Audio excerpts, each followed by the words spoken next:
Good evening. My name is Stephanie Fassler, and I am the International Affairs Program Director for the World Affairs Council, Washington, D.C.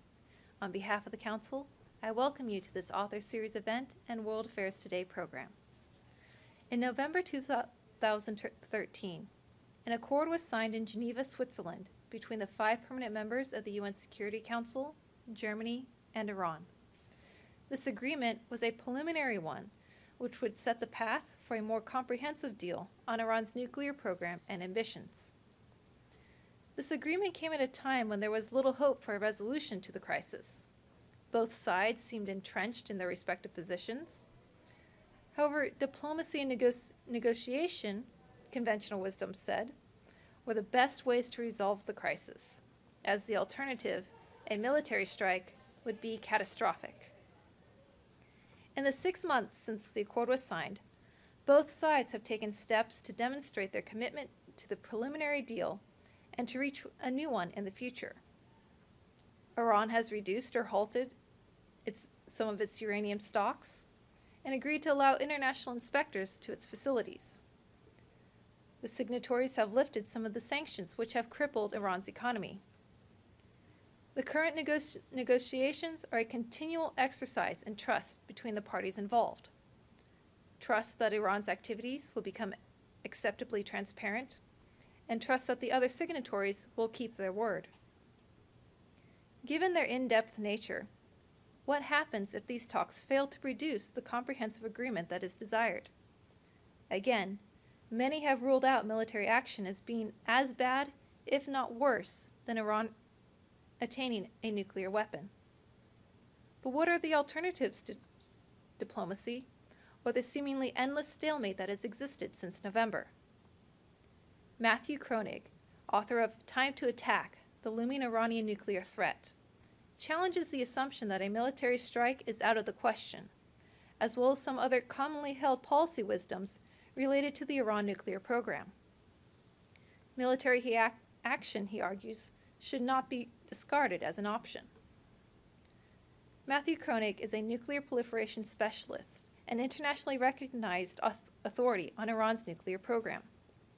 He has worked as a researcher and teacher at various universities in the United States before accepting a Council on Foreign Relations International Affairs Fellowship in 2010.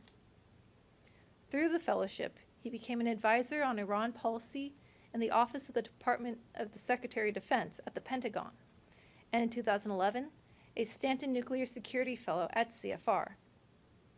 His previous book, Exporting the Bomb, was published in 2010, and his articles have appeared in the Washington Post, The National Interest, and Foreign Policy.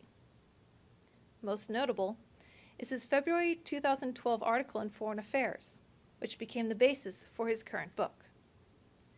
Matthew is an associate professor and the International Fields Chair in the Department of Government at Georgetown University, and a non-resident senior fellow at the Brent Scowcroft Center on International Security at the Atlantic Council.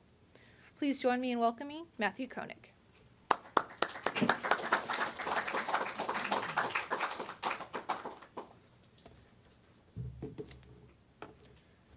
Well, thank you very much for that introduction, Stephanie. It's a pleasure to be back here at the World Affairs Council of Washington, D.C., and to be here tonight talking about my new book, A Time to Attack, The Looming Iranian Nuclear Threat. Now, before I talk about what the book is about, I'd like to talk a little bit about what the book is not. The book does not argue that we should take immediate military action. The book does not argue that the military option is our best option. It doesn't argue that it should be our first option. I think some people see the title of the book and jump to the wrong conclusion. Rather, I argue that we should solve the Iranian nuclear challenge through diplomacy, if at all possible. And there are no serious experts who disagree with this position. Everyone agrees that we should try to solve the problem through diplomacy. Nobody's saying we should take immediate military action. Nobody's arguing that we should just give up and acquiesce to a nuclear-armed Iran. Since there's so much agreement on that question, however, it's not really an interesting one. The more interesting question, and I think from a foreign policy perspective, the more important question is what happens if diplomacy fails? If diplomacy fails to stop Iran from building nuclear weapons, are we prepared to live with a nuclear-armed Iran, with the threats that would pose for decades to come? And if not, are we prepared to take military action to stop Iran from building nuclear weapons? So the argument of my book, and the argument I've been making for several years now, is that we should try to solve this through diplomacy, but that if diplomacy fails, we should be prepared to conduct a limited military strike on Iran's key nuclear facilities. And while it's a bad option in many ways, it's less bad than acquiescing to a nuclear-armed Iran and living with the threats posed by a nuclear-armed Iran for decades to come. Or to name the book, the argument is essentially, if diplomacy fails, then there will come a time to attack. The second thing the book is not is controversial. At least in my view, this argument is not controversial. Rather, it simply presents the stated U.S. policy for addressing the Iranian nuclear challenge. President Obama and other administration officials have said several times that a nuclear-armed Iran is unacceptable and that the United States will do whatever it takes, including use military action, to stop Iran from building nuclear weapons.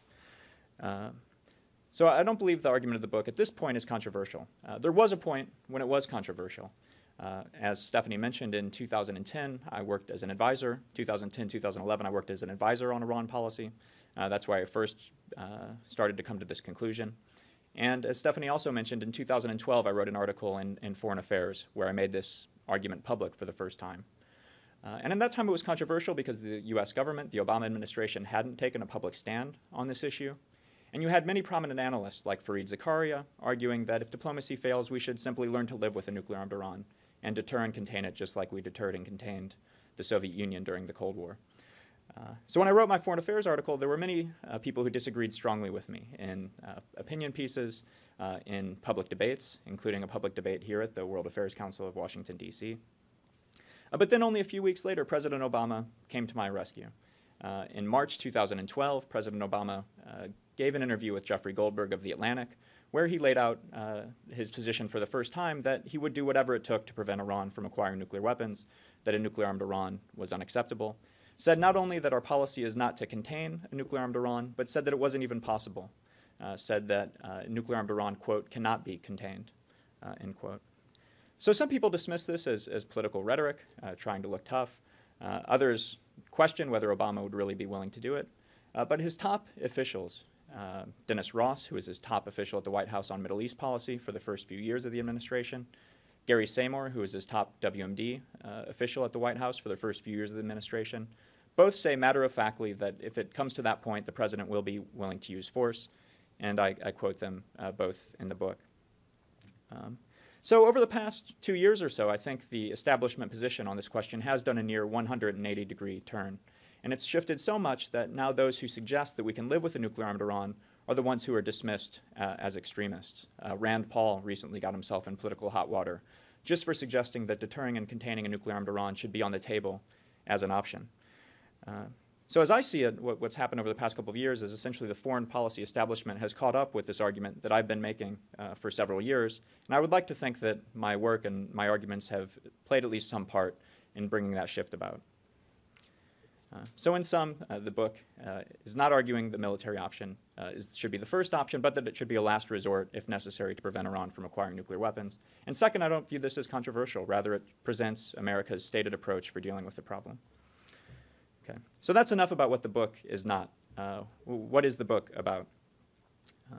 Well, in the back of the book, there's an endorsement from Ambassador Eric Edelman. I admire Ambassador Edelman a lot, and one of the things, so I'm very pleased to have his endorsement, and what he says on the back of the book is that this is, quote, the most thorough book-length examination of the issues involved in assessing the Iranian nuclear challenge. And that endorsement means a lot to me, in part because that's really what I was trying to do when I set out to write this book. I'd been thinking about the Iranian nuclear issue all day, every day for several years. I felt like I had a lot of information that I wasn't able to convey in the Foreign Affairs article and other short writing. And so I wanted to get the information out there, and I tried to write it for everyone who is interested in this issue, regardless of your political predisposition, regardless of what you thought the best way for addressing the Iranian nuclear challenge is, if you came in with an idea of what the best way is to address it. So that's what I try to do in the book, really provide a guide to the general public, policymakers, journalists, academics, anyone who wants to learn more about the Iranian nuclear challenge. So in the book, I do three things. First, I talk about the history of Iran's nuclear program. Second, I talk about all of the policy options available for addressing the issue. And third and finally, I talk about what the resolution of the Iranian nuclear challenge will mean for the future of international order. So what I'd like to do tonight is just take a little bit of time to talk about each of those three things. So first on